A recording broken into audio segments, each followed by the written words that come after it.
We are already live, and I am recording. I'm not forgetting it. Don't worry. Okay, great. So we're live. Yeah, Hi, we are live. everyone. Hi, it's so nice to see you again. It's been 2 weeks, as per usual. We have amazing guests in the place, as per usual. So without further ado, let me introduce you to Jason Ebayer. Am I saying that right? Yeah. Wait, say it again. Jason Ebayer? Yeah, got it right. Like it's like eBay, but you're okay, Exactly. right? Got it. That's easy peasy. So my amazing friend Jason Ebayer here. We have another new friend here that is Rio in the place, another amazing artist, and we have my amazing co-host and dear friend Fesk as per usual. And I am your host. I am Alicia, and this is Heal the Deal Mental Health live streams, check-ins, whatnot. We are happy to be back. And for those of you who aren't familiar with what we do here, this is a pretty chill conversation. We usually discuss everything from NFTs to just like daily struggles, mental health related topics, and all of that, and how it affects our creative process and how we navigate basically through our metaverse journeys, respectively and together. And we usually start this conversation by just doing a roundtable and asking all of our guests how they've been doing. So I will start with Rio first, because we haven't had the chance to just connect before and just like be just face to face, I guess, or at least online. So I'm really curious to know how you've been doing and how things have been going for you lately. What has been did you find any challenges through the last weeks, months? How has it been going since you joined this space, basically? Yeah. So first of all, thank you guys for being a part of this and asking me to join you. So yeah, for me, I mean, it's been a lot of ups and downs, a lot of high highs and low lows. I've been making art and content for brands and things like that for a long time, and obviously in between times making my own art and stuff like that. And so of course the NFT space allowing me to sell these things and make money off of them, and then potentially say no to projects I don't want to do, like, of course that's amazing. And then seeing, of course, like the extremely excessive $70 million sales and stuff like that, or like even just other people in the community making like lots more money. It's like, oh, is my thing coming there? And trying to be happy with what I have, and then enjoying this. And if that was like, but if it doesn't, you know what I mean? I still have all my needs, and it's like, I think that's been difficult to navigate. But recently what's been messing with me, just being honest, is like the scamming in the space. Like I've been scammed twice in the last 2 weeks. Lost like a total of like $10,000, which of course, we can make back and stuff. But basically I bought like a shit coin and realized that I bought the wrong one, and then I couldn't sell it, right? So I went to Twitter and I said, if there's anybody going through the same thing, and I looked at some posts, and then I get a DM, and the DM was like from someone that had like 0 followers, and it was like a hot girl as the icon, and I was already like, this kind of seems sus. And so, I hit block, to be honest. I was like, let me block this person. And then they messaged, like, I think right before I hit block, they were like, hey, like, I can really help you out. And I thought to myself, like, man, like, maybe I should listen to this. So I unblocked them and I started talking to them. I was like, I'm just being cautious because this space has a lot of scammers and this and that. And they go, oh no, like, never give your seed phrase out. Like, always be cautious of who you talk to and this and that. Like, be very careful. and the world is full of people trying to take advantage. Like, gave me this like speech, right? And then goes, yeah, so click this link and sync your wallet up, and I'll help you out. And I was like, no. Ma'am. But but that just kind of broke my heart, in a way, because it's like, after all of that, you seen that I was scammed, you see what I went through. You gave me this spiel, and then you still trying to take from me, and my brain just can't compute, because being an artist, being a freelancer for the last 15 years, working for myself, I know how hard it is to make money and then like not know when you're going to get paid next time, and just kind of treading water constantly, what it takes to mentally just sit down and make art and express yourself and be in the right headspace for all of that. And after all of that, there's just people that just want to take it from you. And I think that like has been really messing with my mental, because it's just, and even getting me out of, like, a sidebar of it is like, I spent so much time learning about DeFi and which NFTs to flip, and next thing you know, I'm like Jim Carrey in that movie 23. You ever seen that movie 23? Anybody? Yeah, I'm sorry like, to interrupt you. Sorry. People are in the chat are saying that the stream is laggy and that it's cutting off somehow. So Yeah, is there any way I'm checking right now if that's an issue on my internet, but I don't think so. Yeah, I'm checking. Let's keep on going. But yeah, it's fine. Okay, it's just a video basically. So just letting you know, if you change just the PC or something. Anyways, Rio, just go on with what you were saying, because that's really interesting.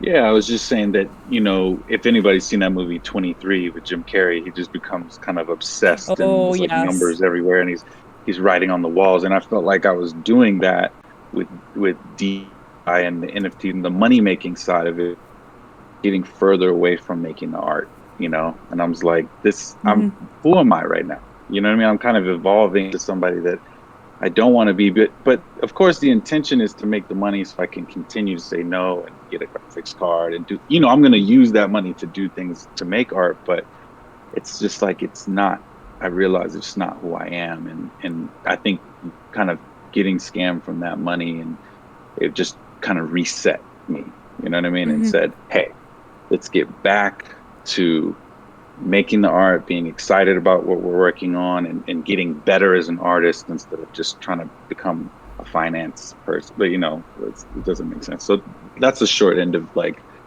kind of like what I've been going through, but feeling much better now, kind of having learned that lesson and realized, that I was off course a bit. I mean, it's something I think that a lot of people can relate to right now. We've seen a lot of things happening regarding safety. Obviously, the rise of PFP projects has really just amplified that sense of like insecurity and just like feeling so exposed. So I know I've heard a lot of sad stories these days. We are all trying to be really, really careful, but at the end of the day, we're going to make mistakes, because we were talking about that on 888 the New World Twitter space. Actually, a few weeks ago, we had this discussion about safety. We were there with Ledger as well, and a lot of people who are involved in just security and just crypto security in general. And it was crazy to hear about how many people in this chat had stories of being scammed, and like so many of our friends have been scammed as well. Like my friend Fuck Render, he has been scammed, lost everything, like his wallet and everything. So it's really it's not about who you are and what you do, or if you're weak or not. It's just these people are professional. That's their job.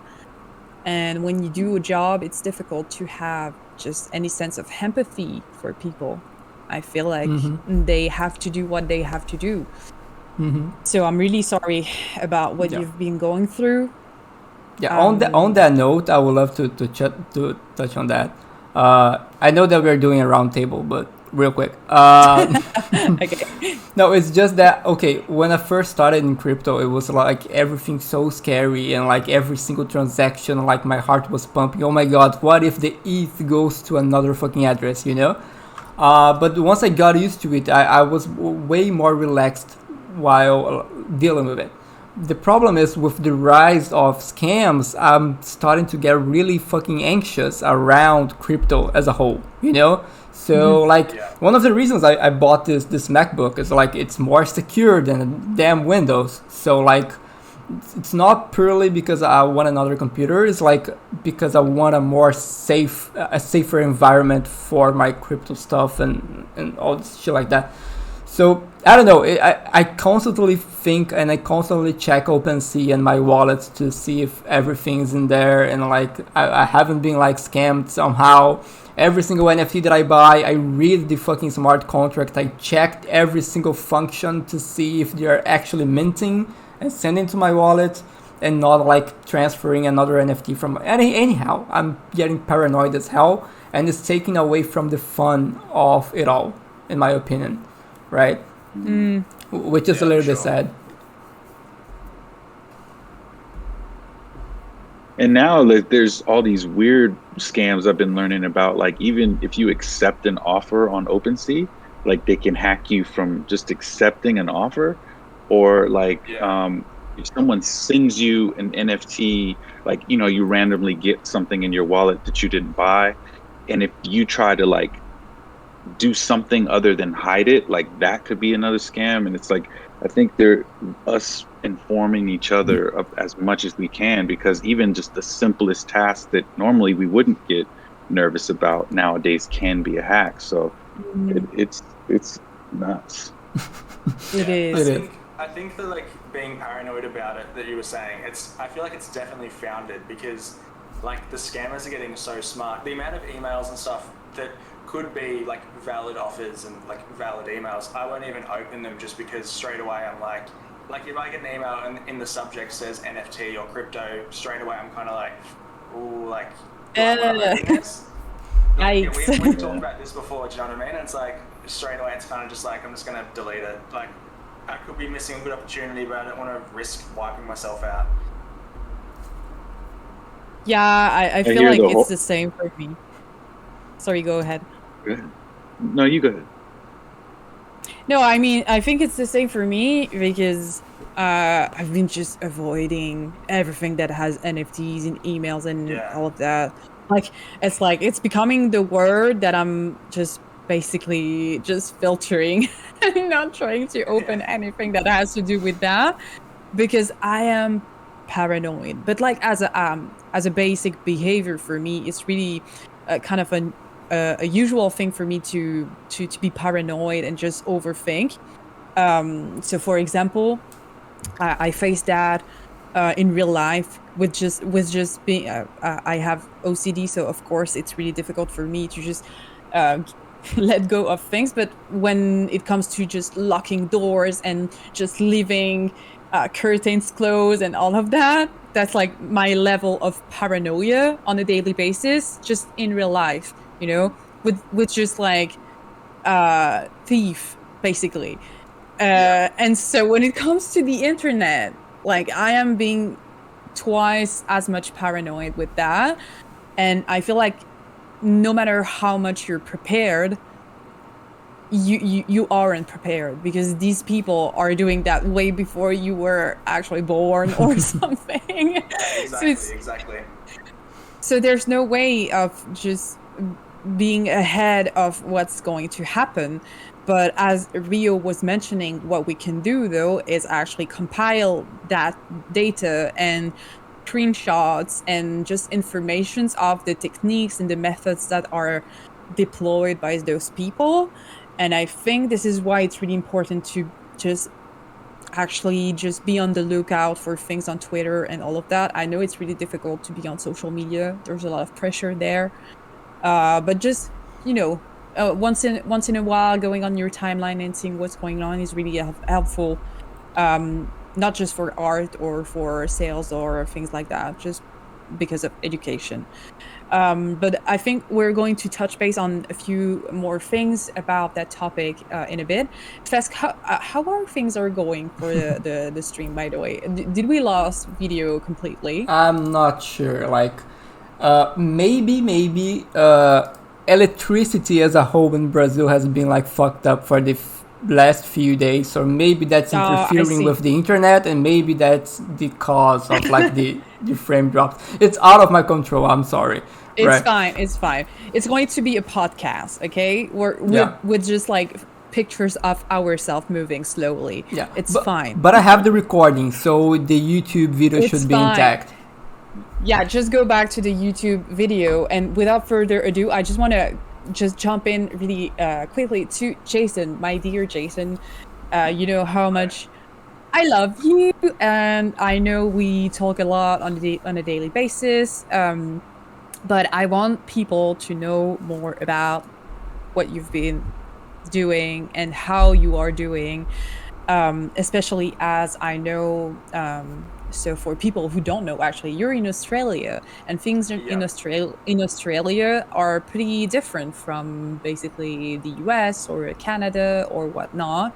As for Fesk in Brazil, you know, there's a different situation there, which means that it has a different impact on, I guess, your daily life and how you behave and how you feel things in general. So just go ahead and tell me more about what you've been through.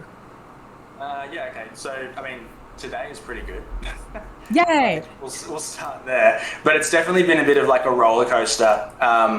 So Melbourne's been, like where I'm in Melbourne, we've been in lockdown, I think it's like 240 something days now. So basically, like, I can leave the house for an hour a day to exercise or go to the supermarket, but like nothing else is open. And so being stuck inside, like I'm literally just like living on social media more than I would have before. I mean, prior to this, I was always on socials, but there was always like that disconnect because I could go and see friends or go to the cinema or go shopping or just do like life stuff, like stuff that you don't realize that you like need to do for your mental health. Even like going for a drive down to like my parents' farm or something just to chill out, I can't even do that. So it's definitely been a bit of a roller coaster, and then definitely relate to everything you were saying, Rio, about seeing how other people were kind of progressing through the NFT space, and then kind of getting into a headspace of comparing myself, and then would kind of be on like a high and be like, yeah, I'm doing really well, like I'm done XYZ, and then the next day I might see someone else's tweet and be like, fuck, like why isn't that me? And it was just like such a toxic space to get into.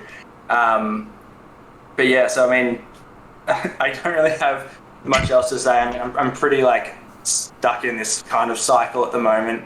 But definitely getting better with sort of working through it all and kind of just sitting back and putting things into perspective. I really kind of liked what you touched on before when you were saying about kind of getting back to like the art and like why you actually create and why you want to create. Because there was a period there where I was kind of like, if this is upsetting me so much, I could completely change everything I do to just kind of fit into this mold. But then it's like, I know if I do that, I'm not going to be happy. So over the past few months, I've really kind of like solidified in myself that like, fuck it, I'm just going to do like me. If people like it, sweet. If they don't, at least I'm happy with what I'm doing. And I feel like for me, that was like a pretty big breakthrough. Because I do take on other people's opinions quite a lot, which is not something I would advise. It definitely makes life tricky. Yeah, I know.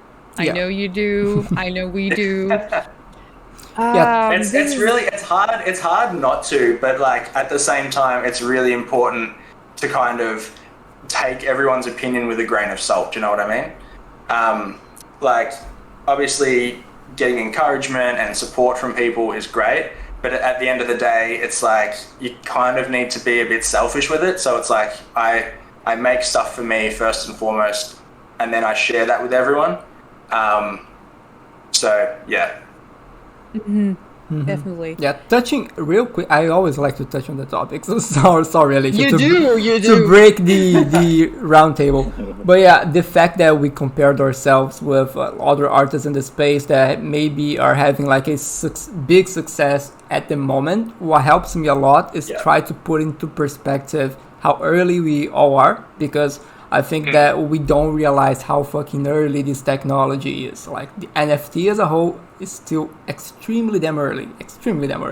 So just the fact that, okay, we have like 200,000 wallets on OpenSea trading NFTs, that's barely fucking nothing, you know? So putting into perspective that we are extremely early, like the sheer amount of opportunities that we should have in the space in the next few months or years is like mind-boggling, you know, mind-boggling. Yeah. So, okay, we will have our time in the sun, you know, it's just a matter of time. Yeah. That's my perspective. That's definitely like sort of been like a saving grace, is kind of thinking about how early everything is.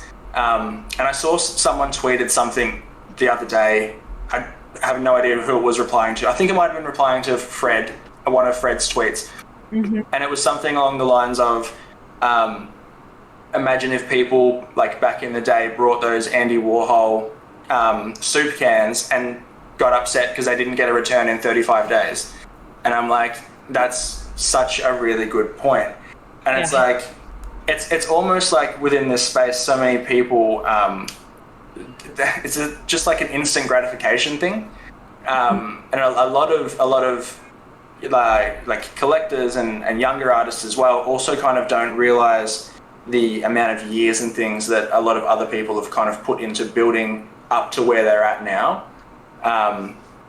So yeah, it's just, it's, I don't know, that kind of just like screws with my head a little bit.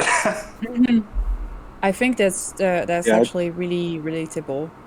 Rio, do you want to add something?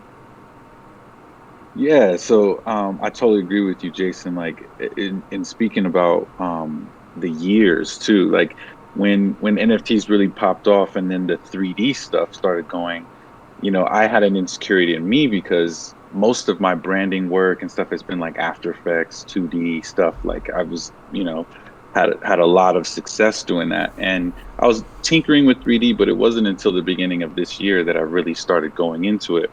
And then, of course, you see like people like yourself and like Fesk and other people who are just like so good at 3D, and you know, but they're having their time in the sun, like Fesk said, because for so long 3D wasn't considered, you know, art. It was like content, you know.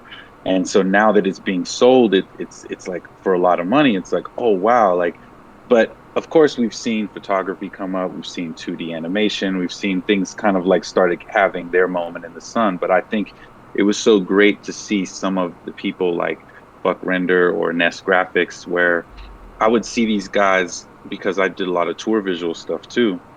And you know, the height that they could get was like just working on the biggest artists.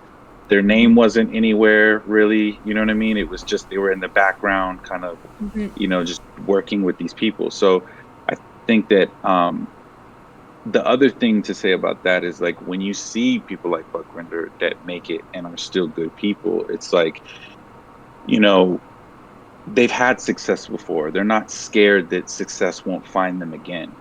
And I see other artists that come in and when they get something, you know what I mean, they become like Gollum, you know what I mean? Like that's the only thing that's ever going to happen. And you know, but you know what I mean? But you could tell when someone has had, and I watched your origin stories, Jason. So I know that you were doing stuff before all this, you know what I mean? And so those are my favorite kind of people, the people that are secure in themselves and know that if I don't get this sale, or I don't get on this drop, or I don't buy this cool cat at the right time, you know what I mean? That I'm going to continue to do art.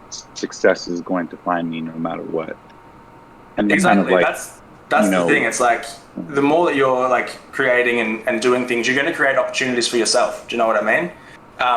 It's just like I know so many artists who are like incredibly talented artists, better than a lot of people who are making the big sales, but it's like they just haven't got their stuff in front of the right eyes yet.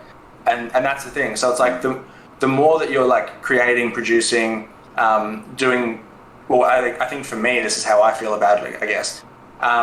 The more that I'm doing work that like for me feels like genuine and 100% me, and put that out, that's when you're going to start creating opportunities for yourself, be it like commercial projects or like, I guess, like commercial collaborations. Most of the commercial stuff I've done, I've kind of approached it in the sense of it being a collaboration as opposed to content creation. But yeah, so like the more that you're creating that's true to you, people will see that, catch on, and they'll want to like work with you, they'll want to support you, they'll want to buy from you, like all those sorts of things, you know what I mean? Yeah, exactly. And I feel like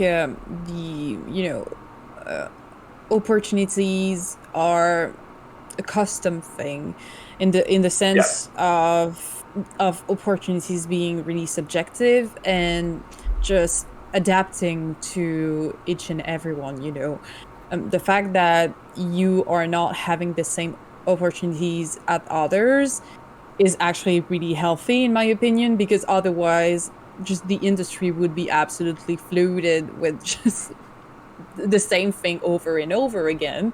Exactly. So it's a good thing to just be just grateful for the things that you attract to yourself, because that means that your art speaks for itself and attracts what's meant to connect with it, just in terms of client or just like NFT projects and all of that. And just another thing that I wanted to mention, because you talked about that at the beginning, the comparison phenomenon, basically. It's crazy because every time we have a live stream, I feel like we talk about comparison, right, Vesk?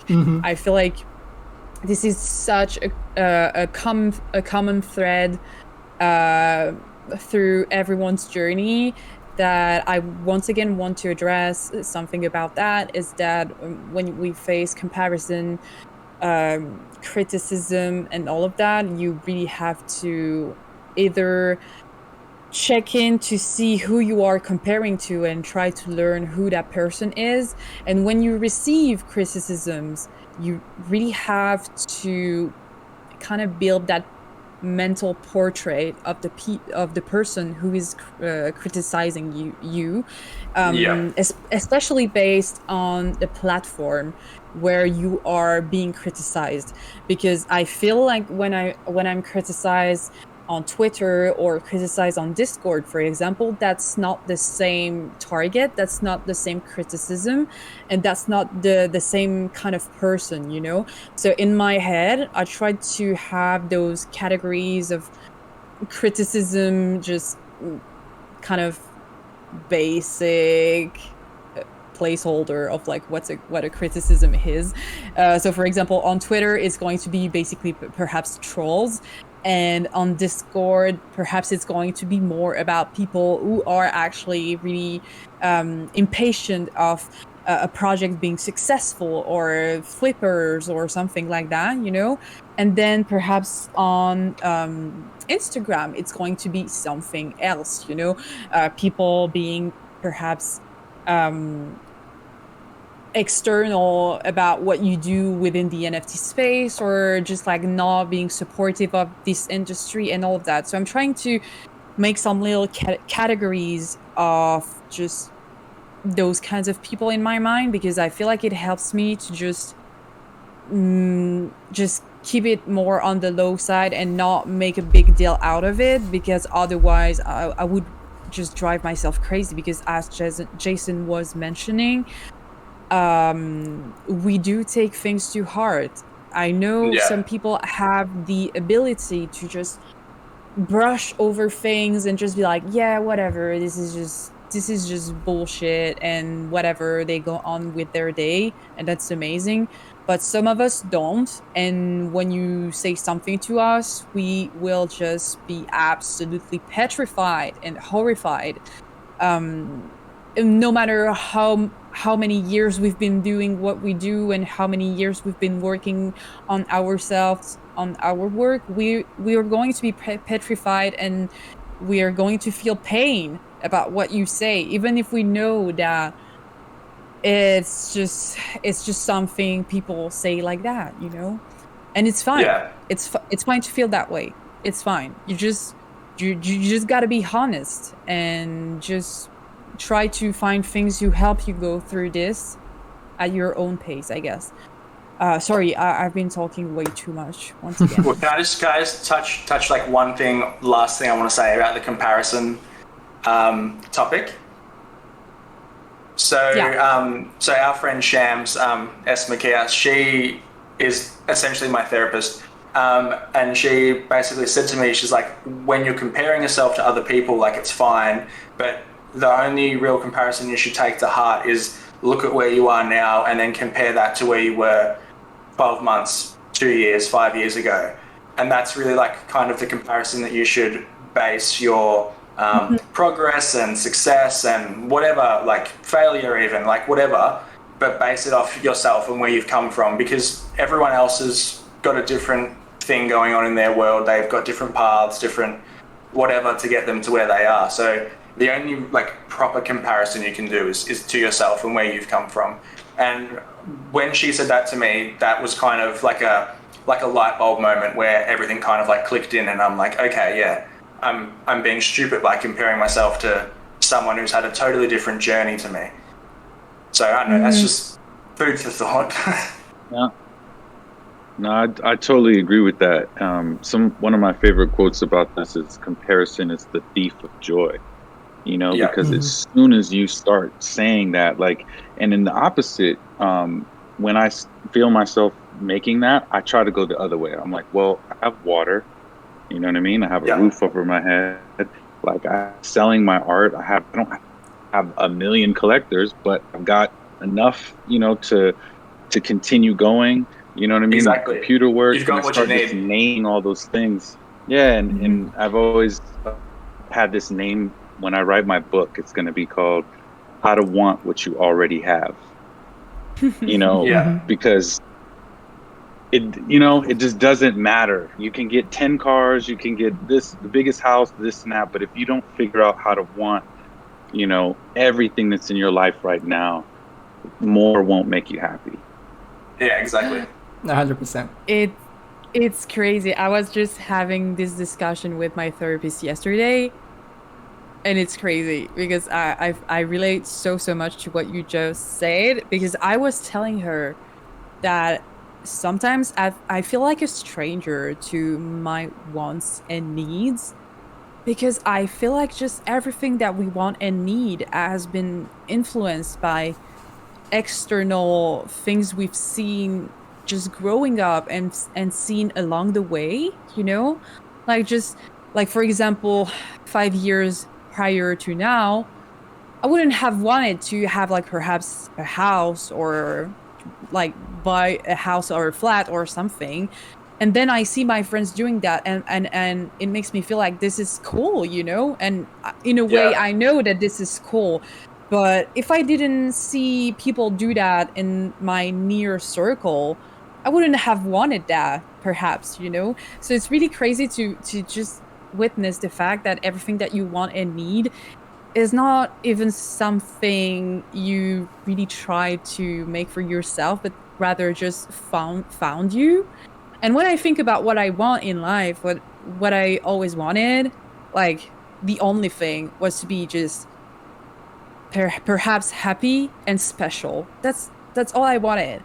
I just wanted to be those two things and nothing else. So it's really weird, and I feel like it's important to just recenter and refocus on those things and those primary aims and goals and wants and needs, and just do reality check-ins sometimes, because we just get carried away. Yeah, and that's normal. Anyways, go ahead, Fesk. I know we're going back to the round table just for a minute. I just want to touch base with you, Fesk. I know you've been doing things, I've been doing things. Tell me what's going on. What have you been up to? Yeah, I mean, these past few days, probably a week, has been a little bit strange per se, because the way that I work, especially with like clients and stuff, I always have a main big project and a bunch of other stuff around it, you know? So I'm on a position right now that I don't have a big main project, right? But I have a lot of side stuff, you know? So it's exciting in a way that, okay, I have a bunch of different little projects to work on that I like working on, but because I don't have like a main driver or a main focus project, I feel a little bit lost in a way, you know, because it's a little bit comfortable to me to know that I have this main thing and I have like some side things. But you strip the main pillar, I'm like, oh my Jesus Christ, what do I do? What do I do now? Because I have so many different little projects and side things. I mean, that's my current state, at least. It's not nothing like major, but it was interesting to me to realize that as soon as I don't have a big project, putting it all together, I'm like in a quicksand per se, right? Yeah. I see where you come from. I've been there. I realized that I'm the same. I knew that for a couple of years, but you know, there's different kind of people. Those who are really more focused and productive when there's less work to do, and those who are performing better when there's too many things happening all at the same time. I'm the latter because Same. I don't know. You know, being so busy these days, and just doing my schedule for October and just seeing all of the things I have to do has been really difficult. But I know that it's when I perform the best, and it makes me sad in a way because I feel like I wish my brain sometimes it wasn't like that, you know. I wish my brain could just appreciate the down moments, the not chasing everything, always just chasing and running after things and being in that just chasing the thrill basically, and the kind of a danger state, I guess, a warning state. So it's a bit difficult to admit that sometimes. But when I do... Do you feel like that's been amped up in the last 12 months? Yeah, 100%. 100%. Yeah. Yes, of course. I mean, every single day I wake up and I can't even begin to understand what happened these past few months, because everything changed, and it's just going to change our lives and the way we work and the way our perception on our work and industry has been shattered, you know. And we are here trying to adapt every single day and trying to be positive and trying to help everyone, trying to be the best version of ourselves.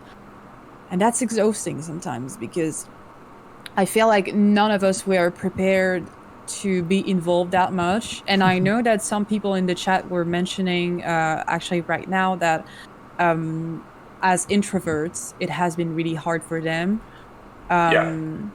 You know, that's also something I wanted to touch base on, because I feel like we don't talk about that as much as we should, is that not everyone is really equal in the sense of how they express themselves online. Not about the fact, not about just talking about themselves, but just about talking about what they do, right? And just marketing yourself was already something so difficult back in the days, way before NFTs and all of that. And now it's become the norm, you know, for crypto artists and NFT artists. It's the norm to just market yourself, put yourself out there, let people see that you have value and all of that. That's crazy. It's so tricky. And then also coming back to that, the paranoia as well. There's also like that small, oh, I don't even know if it's small. There's that lump of people who, as soon as you put anything NFT related anywhere, straight away in your DMs, in your mentions, just like attacking you. And it's just kind of like, guys, I'm just like, you don't, this is the thing I don't get is like, prior to this, we would do what, like prints, they'd be like drop ship sometimes, would do like cheap drop shipped apparel. It's like, all of this stuff is bad for the environment, you know what I mean? And it's like, at least with NFTs, pretty much every platform offsets those environmental issues. So it just adds to the It's whole crazy. like, It's crazy. being introverted. If you're an introvert, it's like you already don't want to like be gassing yourself up because you're already nervous and anxious. And then on top of that, you've got strangers who don't understand what they're talking about attacking you. So then you're kind of like back into your shell, and then you're like, okay, cool, I'm just gonna not say anything and just hope someone finds me. And then it just kind of like feeds the beast, because then you're like, oh, why is no one finding me? And then it's just like this vicious kind of cycle, do you know what I mean? 100%. And I think that it's somewhat like not responsibility of artists with more exposure than others, but to try to lift the other artists, or maybe try to help them on how to market themselves and try to help them at least be more comfortable doing so, you know? Because like people are different, and like I speak for myself. I've been on Instagram for 5 years, and I hated every single post and story that I did like 5 years ago. It was a fucking process to me to actually be comfortable recording stories, and at this point I don't care anymore. I just I'll open the camera and fucking record it, you know? But it's a process, and maybe like we should try to help these people go through this process, because no one helped me. Like no one tried to maybe make it a little bit easier, you know? So I mean, it's not responsibility, but like it's something cool that I think that we should try to do, you know? Yeah, in a way, it kind of is responsibility in a way. Do you know what I mean? It's like, I mean, if you've gotten to a certain point, I don't see there any issue in like helping other people to kind of get there as well. Do you know what I mean? Right. Yeah, like what I said. I think. Hold on, just a second. What I said about responsibility is like, it's not our responsibility to kind of teach how to be more extroverted, because that's something like about the person, but like to uplift everyone, that's totally our responsibility, right? Yeah, gotcha. I think I took it the wrong way. Right. And you know, for me too, I see people who promote and then I cringe, you know? Like there's certain artists that are under every single collector's post, like, oh, that's amazing, and da-da-da-da-da. And like, you know, you can see certain people who are moving a certain way. And, you know, I found out it was like some video or something that talked about cringe and what that emotion meant. You know, when you see something somebody's doing, you're like, oh, that's embarrassing. Like, if you get that feeling, it's like because they're doing something that you wouldn't do, right? But you finding out what works for you, what is the right amount of, you know, engagement, what, you know, how you want to find collectors and all that stuff, that's what it's about, right? And I think, you know, you don't know your boundaries until you step over them, or until you see like maybe this is feeling a little too fake or feel too needy, you know. And just knowing that each piece that you do, each interview like this is a breadcrumb that leads, you know, back to you. And somebody might find you, you know, 3 drops from now, and, you know, they might be your favorite person. And a real quick example of this is I was a part of this playing arts drop that Fesk was a part of as well. And it was this huge drop of all these different artists. And I thought to myself, like, man, like my stuff is going to go way to the bottom. You know, there's all these greats involved. And then they had a Discord, and I jumped into the Discord, and I think everyone was busy and stuff like that. So I just saw a moment where I'm talking to these collectors and they're super excited. And so I did an airdrop. I was like, yo, anybody that has my card, I'm going to do a free airdrop for you. Next thing you know, like I started getting all these people in my DMs and this engagement happening. And then it was like the next day I said, I need to do my next collection on OpenSea. I've got a lot of energy right now. And for a while I was feeling like, I'm not finding any collectors, you know? And the next day, my whole collection sold out. It was like 13 pieces in one day. And it was like um,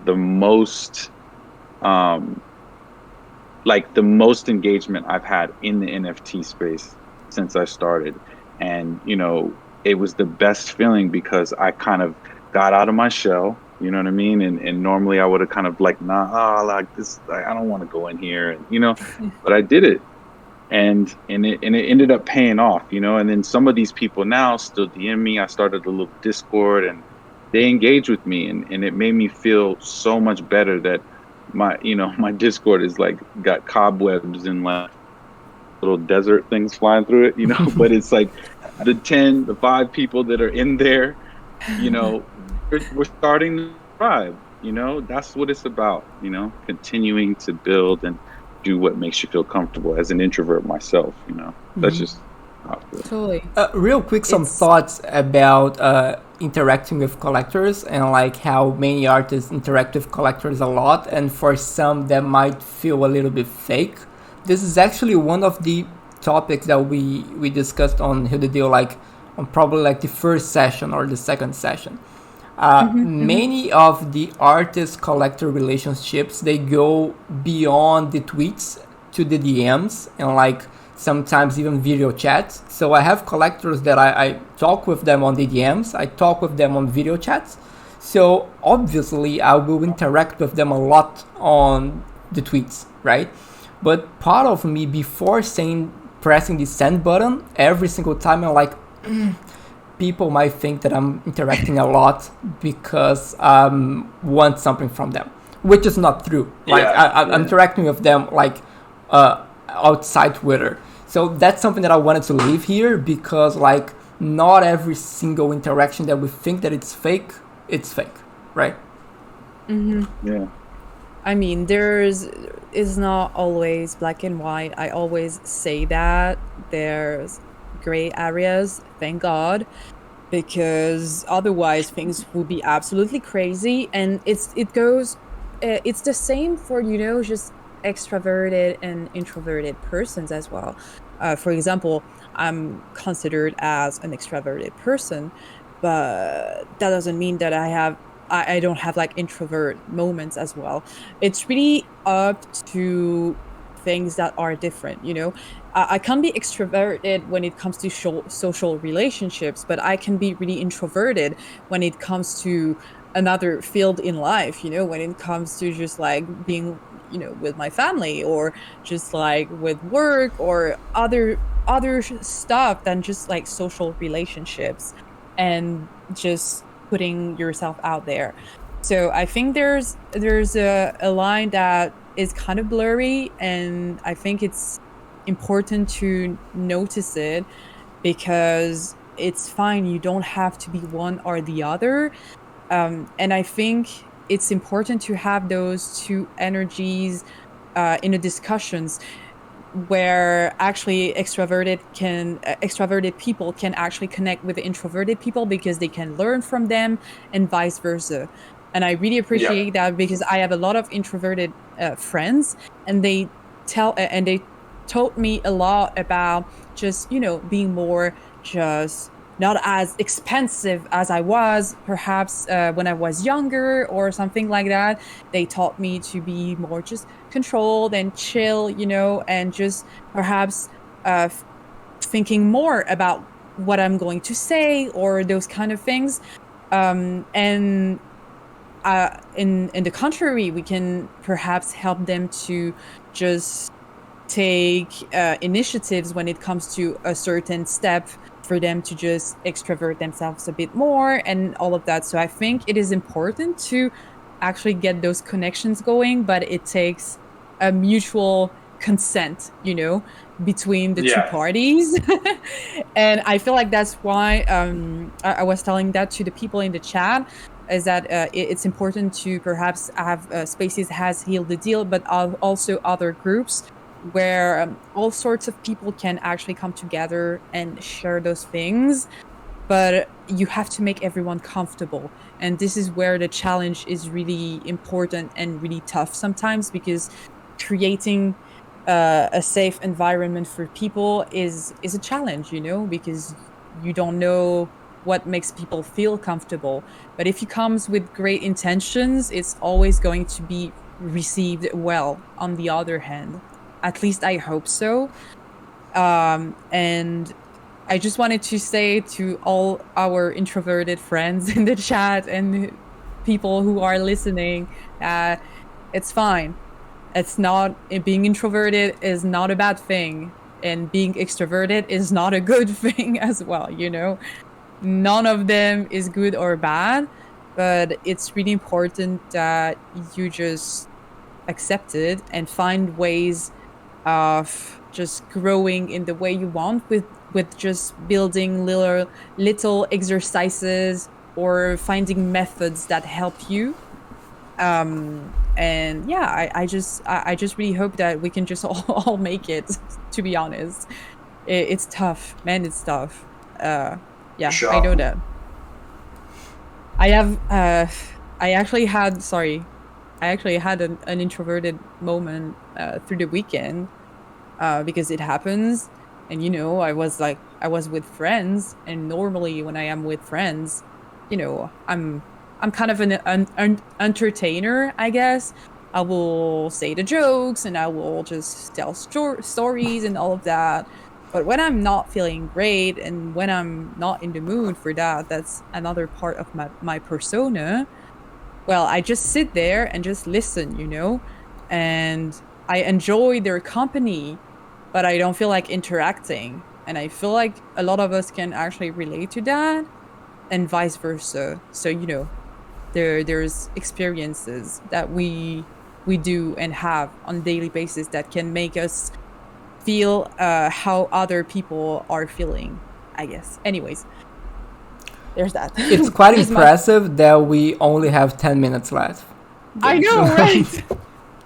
I know. Wow. It's crazy. It always These goes super chats- fast. Yeah. I know. But hey, it's a pleasure. And also, I'm really, I just wanted to say thank you to everyone in the chat. I read you, and I appreciate you for just being so open and just, taking the courage to just talk with people. Oh, we lost Jason. We lost Jason. So, welcome back. Everyone's like, don't leave me, no. Here it is. Thank God. We lost you.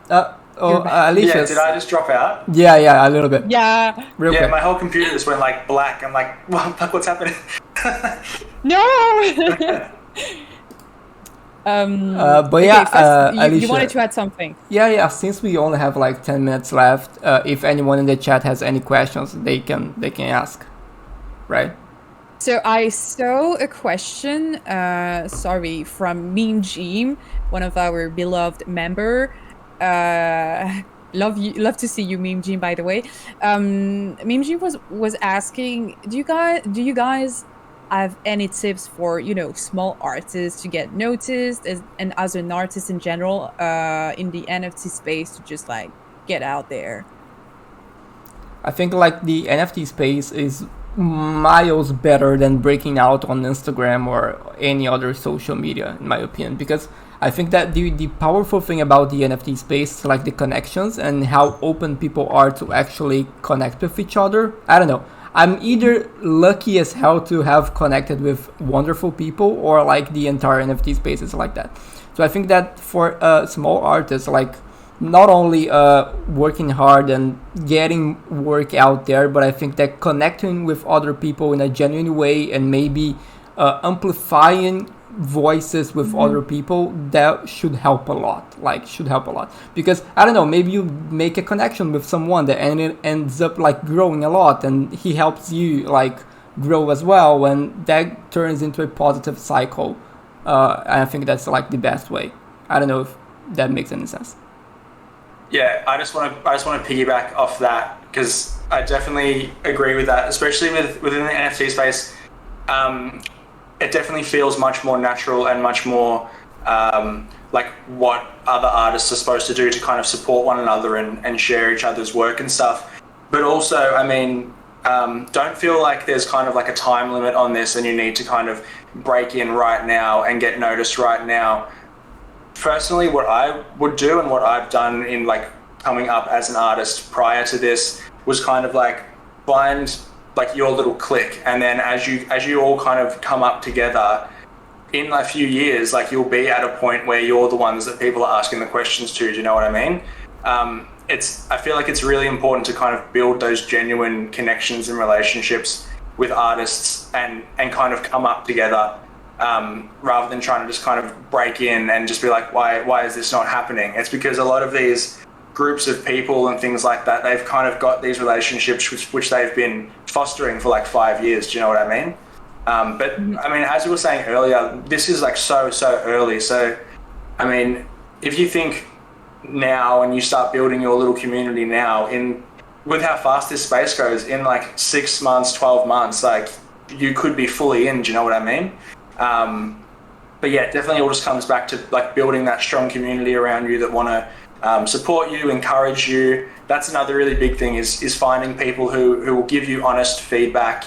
It might not be what you want to hear sometimes, but in the long run, it's going to like push you forward and share your work out with you and stuff like that.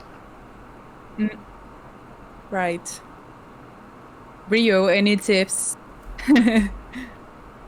Yeah, I something I've learned in just business and working in I'm also part of the music industry as well. I'm a music producer too, and I've just noticed that people with who they like, like I would much rather work with somebody that I've vibed with who might not be as good as this person, technically, skill wise, but we just have a great vibe. And I think even, if you think about museums where it's just you see the artwork on the wall, you have no context of the person and who they are. In the NFT space, when it started, and Clubhouse was really a thing, and we were all on there like late at night, getting to know each other, and then getting like so many of the people in NFTs I felt their personality before I saw their work, and then when I saw their work, I even liked it more because I liked the person. And I think that when you present yourself as just a even in your imperfections and stuff, as just a open person, someone that's open to listening, to helping, to doing all those things. You're not just a taker, I think people feel that energy, and they present you with opportunities that way. You know what I mean? And as long as you continue to be your genuine self, I think like Jason and both of us said, you're gonna find those people, and they're gonna, you're gonna end up coming up together and starting a little clique. But, I just remember so many moments where I was in jobs and I was frustrated, and I wasn't the easiest to work with years ago, and I just learned just through over the years that like, man, I just need to really work on just being fun to be around, just be cool to be around, and those things will come to you, So well said. And it actually correlates something I wanted to mention as well, is that I think the more you try to be noticed, the less you attract those things and those phenomenons, because it's just, it's just when you're single, for example, and you kind of really want to have a relationship, and you're just like going on dating apps and just trying to find the one and just trying to just go on dates and all of that, and it doesn't work out, and you just try and try and try, and you get exhausted and it doesn't work. I think that getting noticed and getting yourself out there has to do with how you work with yourself and how you work on yourself first, because you won't be able to get where you want to if you're not able to just go there with yourself, just walk with yourself by your side. It's like being with an old friend, and you have to do this road together. But if one is always just like in the back and just like, oh, you know what, it's too far, I'm not going to make it, and I'm tired and all of that. Imagine if the other one were like, oh well, you're right, let's just stop here, it's boring. No, the other person will be like, hey, it's fine, we're going to make it. Just think about yourself as a duo of friends, I guess. And because I try to think about it that way. And even the people who you think are getting noticed also think the same way as you do every single day. They wake up and they're going to try and see how they're going to be more out there, how they're going to be noticed, how they're going to just be able to get engagement on what they do. It's all the same for everyone. And that's why, all these people are trying to put out so many new projects and just always working and all of that. But actually you just get noticed if you are yourself, because you stand out. You stand out. Like if you are a blue flower in a field of like pink flowers, sorry for the gender colors. That's like really old school color scheme. No worries, but, I'm colorblind. It doesn't matter to me. Oh yeah, right. Anyways, first can't see shit. We're all good. But you know what I mean? It's just that you can't force things. Everything, at least I do think that things happen for a right reason, and they happen because you are yourself. So just focus on that and focus on what you actually want to be, It's important to write those things and just see how you're going to be able to work on that every single day. Not for others, but for yourself. And see how you're going to elevate yourself within yourself. And I know it's really difficult. Okay, people apparently didn't know that you are colorblind, and I think that's going to be a recurrent question. Yeah, just to clear this out, I have mild Daltonian, I don't know, color blindness. I have issues with green, so like, fun story, like the purple in my artworks came out as an accident because I was using red and blue because I can distinguish them. But since it's 3D, like the interaction of the blue color with the red became purple, and it kind of like mixed it all together. So anyhow, so my color palette is kind of it's a consequence. It's like because of my color blindness. But yeah, love it.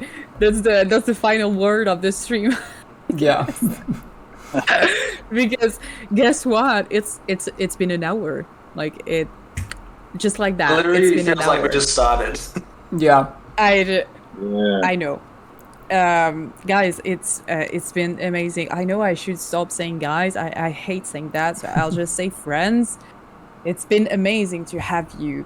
I value all of you so much. Everyone in the chat, everyone, our guests, my co-host, everyone who makes this possible and makes us feel like we belong somewhere. I really appreciate you so much, and I hope that it's just helping people, and that when we get out there and when we end the stream, everyone can feel a bit more lifted up. And that's going to be my goal for the rest of my life, I guess. But thank you so much. You can all find our guests and everyone through their handles on social media. You can always reach out to my DMs if there's anything you might want to chat about. You can always, of course, join the Discord at Hilda Deal. It's linked in, I believe, all of our descriptions on social medias. If you need to open up, vent about something, just get there. And until then, we shall see you soon. Guys, please stay on the call. Yeah, don't leave. Yeah. When we finish the stream, just stay on the call. But other than that, thank you, everyone. Take care. Wear SPF, drink water, and we shall see you in 2 weeks in the next one. Bye-bye.